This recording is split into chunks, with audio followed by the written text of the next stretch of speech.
San Francisco. I came here to kick ass and take names. As for love, well, I've been with a lot of women. And in the beginning, it was all about love and romance. But things are different now. I guess that's why I liked Woody in the first place. He reminded me of myself when I first started out. Like when I first came out of the womb, all whining and crying and covered in placenta. But I saw value in young Woody, so I took him under my wing and promised to teach him a thing or two about love.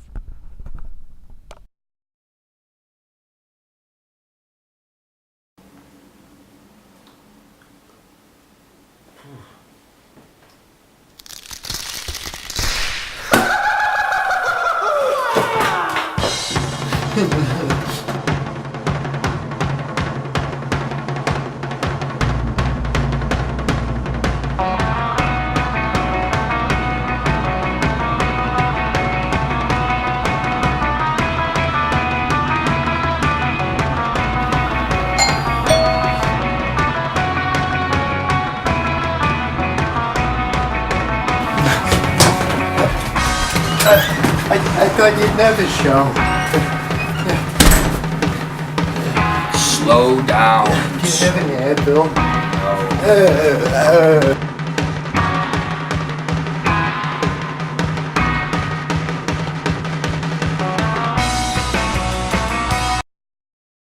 What time's your date tonight? 7. What time's yours? 7. And by 8 we leave. Why so soon? I try to leave plenty of time for the humping. Despicable. Despicable, Jimmy. Anyway, what you told me on the phone. Why do you want this girl so badly? I've been under his spell. The first time I met her, I've been under his spell. I mean...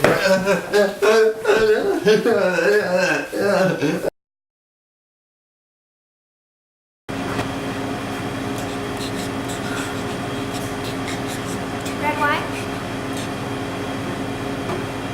Thanks.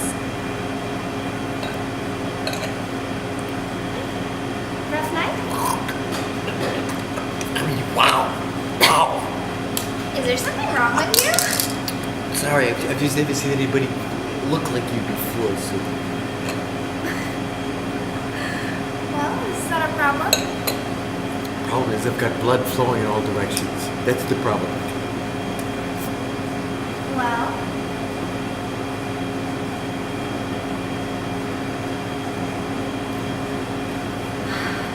here's my number.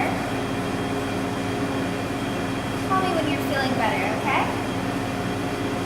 Bye, Romeo.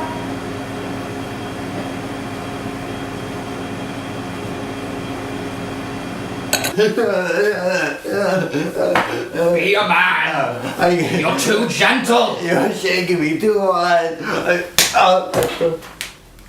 Shaken, not stirred. Another thing.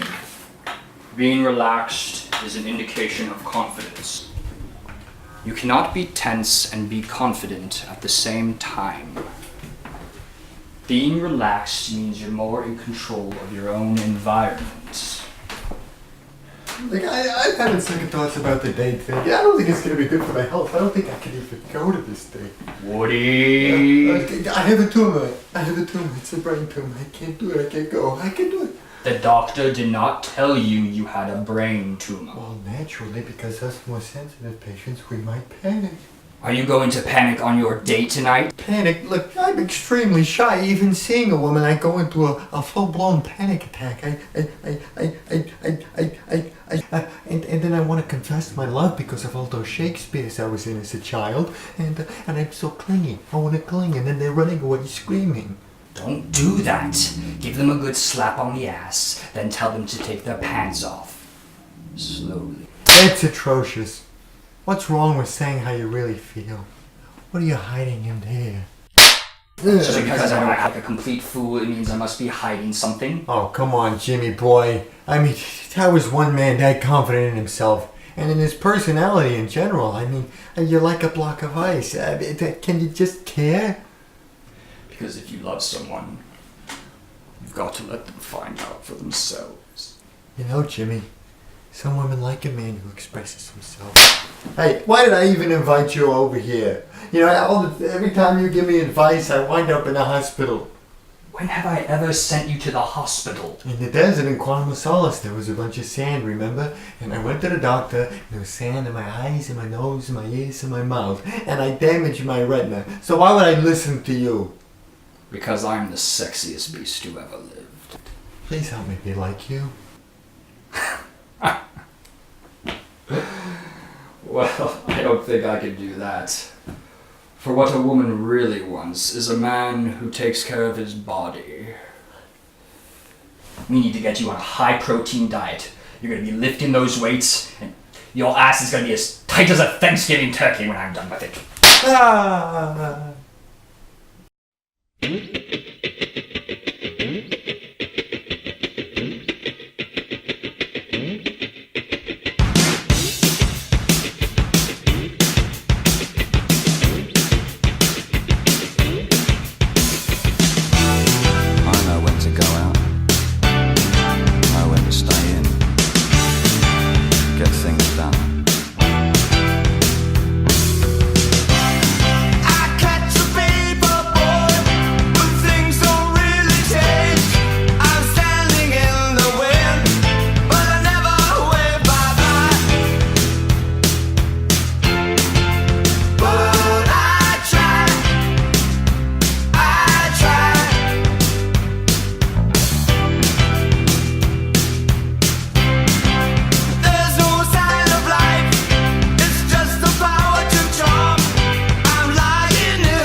Jimmy, how can this be? Well, come on now, little Woody. That is the sexiest ass I have ever seen. Woody, what's going on? Who is this guy? Well, now that we've been acquainted, but what is the meaning of this, Ariella? How in the fuck do you know my name? Facebook. It's a wonder what you can do these days. I tweeted last night. Ariella, you can't do this to me. I love you.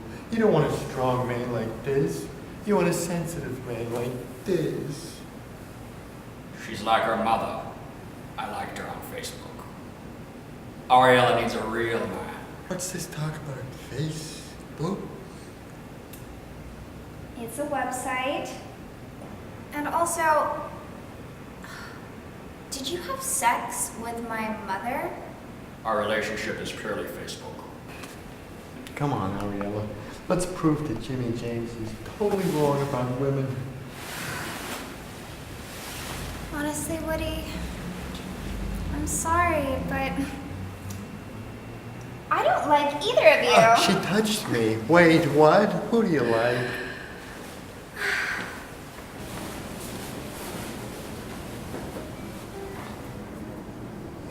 I'm not your fantasy. My name isn't important, or maybe it is. I'm a killer. I'm a lover. I'm many things. But to you, I'm only Ariella.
I'm not sure what drove me to make this film. I mean, really, it was a dream. It was a fantasy. Call it my first film upon arriving to San Francisco. It was a film I needed to make. One of the things I had to figure out was where was I going to get the equipment for the film. Naturally, I would turn to my school for equipment, but my cinematographer couldn't shoot the film until January, which was when the school was closed. The person in charge of renting out the equipment told me I had to get the project approved by a teacher. So I sent it to all of my past teachers. A teacher replied back to me and said, yeah, it was ready to shoot. So I told the head of the equipment office. He told me that I would be unable to check out the equipment because the office would be closed for inventory. So I ended up borrowing my mother's theater lights and my DP's sound equipment. Chapter 2, The Bond Girl. Another obstacle was casting the Bond Girl. 2 months before we were going to shoot, my lead actress quit. But, as luck should have it, I had another actress. When the first one quit, I contacted the backup and offered her the role. However, the project got pushed back, and 2 weeks before production, the actress quit and said she was going to move to LA. I went on SF Casting and posted a notice. I went on my school's Facebook page and posted a notice, and I contacted every hot girl I knew and offered them the role. I also wrote a message to my original choice to play the Bond girl and offered her $200. There was a slim chance that she would say yes or even respond, but I did it anyway. The miracle is that she said yes. Chapter 3, The Locations. Finding the locations was another problem altogether. 3 weeks before the shoot, I emailed the manager of the bar and told him the dates I would be shooting. He told me those dates wouldn't work because they would be coinciding with the NFL playoffs. The bar location was approved the day before the shoot. I also had to email the manager of the leasing office. He said that I would have to talk to him on the phone. So, a couple days before the shoot, I talked to him and got permission. Scheduling the restaurant scene was a huge pain in the ass. It was a pain in the ass because there was never a clear time that we were going to shoot. Our lead actress said that she could shoot after 9 p.m. However, come Sunday, she said that she changed her mind. She changed her mind because she thought we were going to shoot on Saturday. It changed again because Jackson had limitations to his schedule. He had to be at work at 10 p.m. There was literally a point when I thought we would have to shoot one actor one time, one actor another time, and then edit it together to make it look like they were in the same scene. Chapter 4, The Assassin. Originally in the script, there was a scene in which Artemisia's character was going to prepare for the date. Basically, we wanted to shoot her in a bathtub. Artemisia refused, so I had to come up with an alternative scene. So, at midnight, the night before the shoot, I came up with the idea of making her an assassin, and turned out great. I told Jackson about the idea and he loved it. He suggested we use his crossbow for the scene. So I told my cinematographer that we would drive to Emeryville the next day and get it. This went horribly wrong. Jackson had locked his keys in his car. So on Sunday, the final day of the shoot, we had to wait like 2 hours for AAA to come and get his keys out. But we did, and we got our crossbow. This film is about my own struggle to open up to a girl that is unattainable. I too go through what the character Woody goes through before dates. The portrayal of Woody Allen's character, which is meant to parody Woody Allen, is not exactly like Josh Golding, although there are similarities, such as how I react to there being a beautiful woman in my life. In a way, it doesn't make sense because James Bond is there as his very knowing, very strict friend, but I wanted to do a Bond parody, so